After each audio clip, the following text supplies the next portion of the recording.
Good evening, everyone. I am going to be speaking on adductor canal blocks. So adductor canal blocks are currently the gold standard in terms of the peripheral nerve blocks that can be used during knee arthroplasty. They've been used extensively, but there are still some questions and controversies regarding their use, and I'll hope to address some of these in the talk today. So the biggest question about an adductor canal block is where exactly on the thigh should the block be administered? Should it be a single shot or should it be a continuous catheter? Should it be USG guided or should it be directly administered? And what exactly is the optimum drug and dosage regimen? And do adjuvants add or subtract anything from the block? So this is what I'll hope to cover. To quickly just go through the anatomy, as everyone knows, the adductor canal runs from the apex of the femoral triangle to the adductor hiatus, and it contains the saphenous nerve, the nerve to the vastus medialis, and the femoral arteries and the femoral artery and vein. And since adductor canal blocks have come into vogue in a big way, there has been a renewed interest in the anatomy and the neuroanatomy of the adductor canal, and there have been multiple cadaveric studies devoted just to the nerves of the adductor canal. The key takeaways from some of these studies are that firstly, the nerve to the vastus medialis is the largest sensory supplier present in the adductor canal, and its muscular branches arise in the femoral triangle, whereas the articular sensory branches arise in the distal part of the canal. So this is a larger contributor to the sensory supply than the saphenous nerve. The saphenous nerve and the deep plexus, while they also contribute, they have a secondary role. So with that knowledge in mind, the question of where should the block be given? There is a lot of talk in literature about proximal versus distal adductor canal blocks, but the exact location is generally very vaguely defined. So to cover up kind of these discrepancies, there is now nomenclature and classification systems about the location of the adductor canal blocks. And with that in mind, there can be three locations. The first is actually a femoral triangle block that is given on the basis of surface anatomy, where going between the patella and the ASIS, the point that comes where initially adductor canal blocks were given, this is actually within the femoral triangle. The proximal ACB is in the canal proper, and the distal ACB is given 1 to 2 centimeters proximal to the adductor hiatus. So this is a good diagram to show actually where each of these blocks are. This is what was initially given by surface anatomy. This is the proximal ACB in the canal proper. This is the distal ACB just proximal to the adductor hiatus.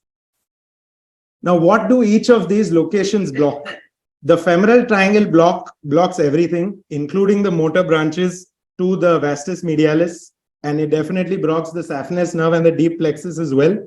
The advantages of this block are it reliably blocks everything. There's no real chance of distal spread because it's pretty proximal.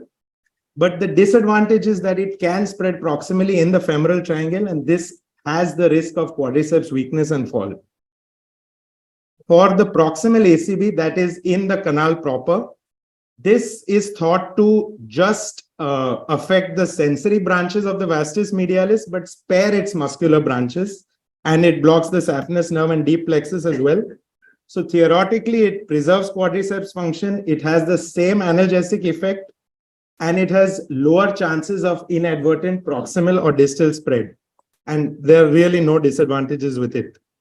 The distal ACB at lower volumes through the adductor hiatus gives an analgesic effect in the posterior knee. There's no question of quadriceps weakness, but the disadvantage is that it's sometimes a sparing block. At higher volumes, it can lead to foot drop through the popliteal fossa, and because it's closest to the surgical field, it requires the strictest adherence to aseptic precautions. So the take-home message about location is that the action of the ACB is mainly through the nerve to the vastus medialis, not the saphenous nerve. The proximal ACB seems to be the winner because it has the same analgesia with the maximum muscle sparing effect. If the femoral triangle block is being given, we must watch for quadriceps weakness. And if the distal ACB is given, You have to watch for foot drop and adhere to the strictest aseptic precautions.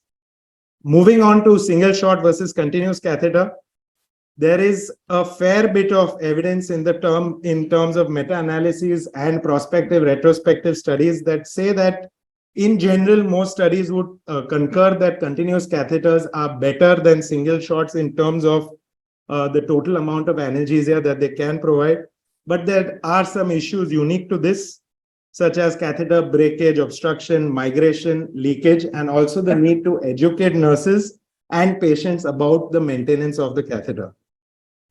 In direct versus USG guided is thought to be more precise. It can be given before or after surgery. It lends itself very well to a continuous catheter, but it has a higher cost, greater risk of infection. It's heavily operator dependent and therefore can be quite time consuming. Whereas direct blocks are thought to be less precise. They have to be given during surgery. Generally, they're single shot, but they're money saving, time saving, safer, and it's essentially in the hands of the surgeon. A fair bit of evidence to show that, and some from actually this hospital as well, to show that direct adductor canal blocks are feasible, safe, reliable, and apart from them not being kind of continuous catheters, they have the same advantages that anesthetist administered blocks do. And moving on to the last part, drug dosage and adjuvants. Unfortunately, there is no consensus in this area yet. There are many studies ongoing. Some authors have reported the analgesic effect with as little as 2 ml of drug. The danger level is thought to be 40 cc to be given at a single time. So generally that causes quadriceps weakness. And in practice, the most crucial thing about drug is, as far as possible, ropivacaine has to be preferred to bupivacaine because ropivacaine has predominantly sensory action. Bupivacaine acts more on muscles than sensory, and it is much more easily available. So many times in wards, through the continuous catheters, bupivacaine is administered if we are not vigilant. 20 cc of 0.2% ropivacaine 8 hourly. We have never had any adverse events with this, but we have had one patient that had quads weakness and a fall that resulted in a bimalleolar fracture 1 day post-surgery, and one patient with a foot drop that recovered in 24 hours. Both of these were with bupivacaine top-ups in the ward. So the take home from this would be use ropivacaine as far as possible and don't use bupivacaine at all. To summarize, in terms of location, the proximal ACB and the canal proper is probably the best bet. Continuous seems to be better than single shot.